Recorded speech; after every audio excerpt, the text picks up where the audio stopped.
Hello, welcome to a new video. Today we're going to take a look at the World Championship event from the 16th of August 10 AM till the 20th of August 8 PM. This is going to be actually one of the best events for this year for getting into PvP. Of course, it's for the World Championships where PvP is also one part of it. Hopefully they can fix the lag until then. We will see.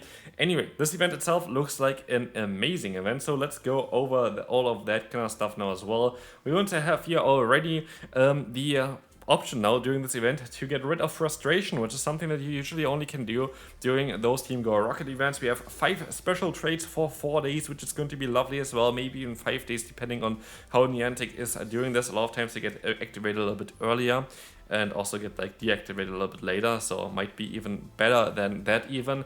We're gonna get a new Pikachu, the Scuba Chew Pikachu, which is definitely an interesting one. Looks like kinda like an hilarious one. I kind of want to get a Hundo and I kind of want to max it out. Not gonna lie, this would be hilarious to win battles with this Pokemon. So yeah, this is definitely going to be a goal of mine. Anyway, we're going to have a new shiny.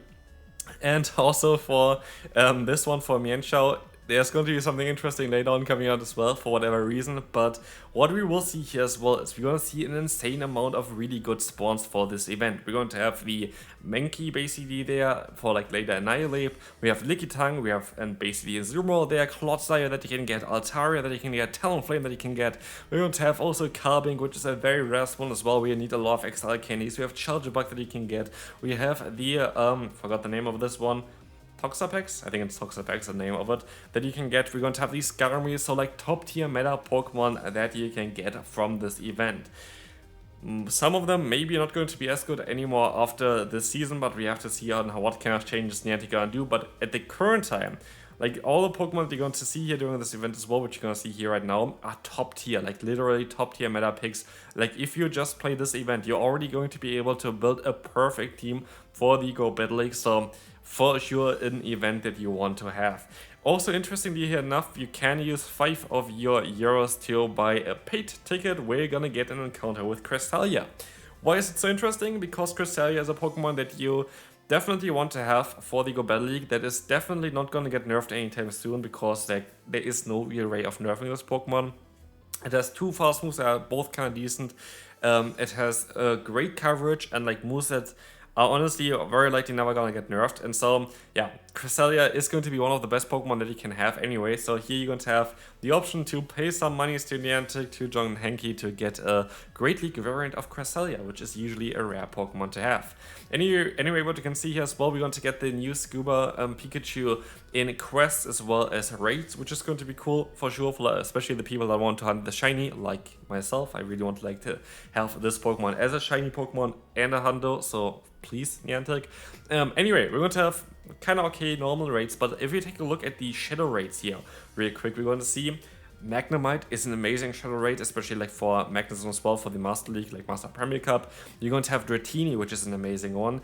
We're going to have the Wooper here, which is going to be cool as well if you want to have a Quagsire. The issue a little bit for like shadow raids is the minimum is like 6 attack, which is a little bit annoying for like PvP because you kind of want to have like as low as possible attack.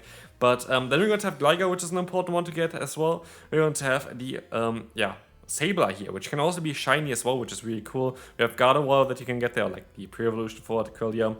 And we have the Wobbuffet. Wobbuffet you actually need to purify as well to have it viable for the Open Great League. So here's a decent option to get like 13, 13, 13 or something like this to purify to get a Hundo. You need a Hundo for the Great League as well, but like this event is going to give you a lot of things. And like if we're going to take a look at the next part here of it as well, we're going to see that some Pokemon get some special kind of moves. So you're going to have here Body Slam on Lickitung. We have High Jump Kick on the pre-evolution of Mienshao.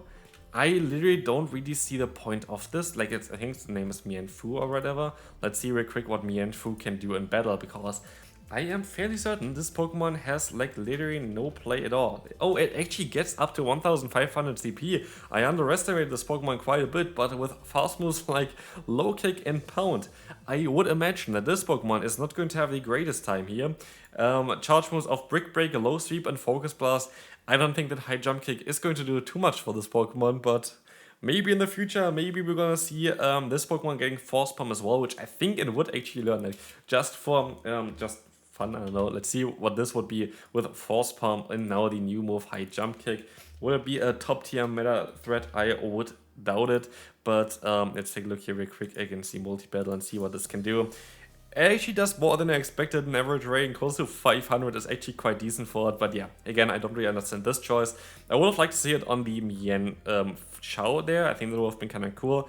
But maybe if we're gonna get Force Palm, I'm fairly certain would learn the move. But anyway, we want to see Awkward Tail on the Cresselia. We saw already here before, we're going to have the Shadow variant of this Pokemon available in raids. And also, we're going to have the option to remove Frustration from this Pokemon, which is needed to get this move. So, the legacy moves for this one, Moonblast on Altaria is a decent one to have as well. Again, also Altaria, like the pre-evolution, is going to be featured as one of the spawns here for this event, which is going to be quite good. We're going to have Volt Switch on Charjabug, which is needed for sure as well, and Incinerate on that Talonflame. So a lot of those Pokemon were also Pokemon that we have not seen as like spawns, as like in terms of like the special signature move from the community day recently as well. Like there were some events recently where we had like especially starter Pokemon where we got like Hydro Cannon again or Blast Burn again, like recently also for I think Typhlosion was a community day where we were able to get this move, which I completely forgot about, and then had to use an Lily to charge them afterwards.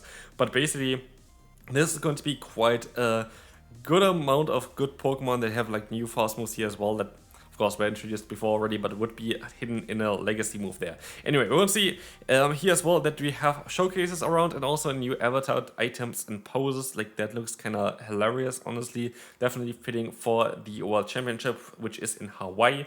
And we're going to have here, of course, the main thing as well. We're going to have the Go Battle Week shared skies. We're going to have 4 times Stardust from win rewards. We have 20 sets per day. We have 4 days basically, so we have 400 battles in 4 days.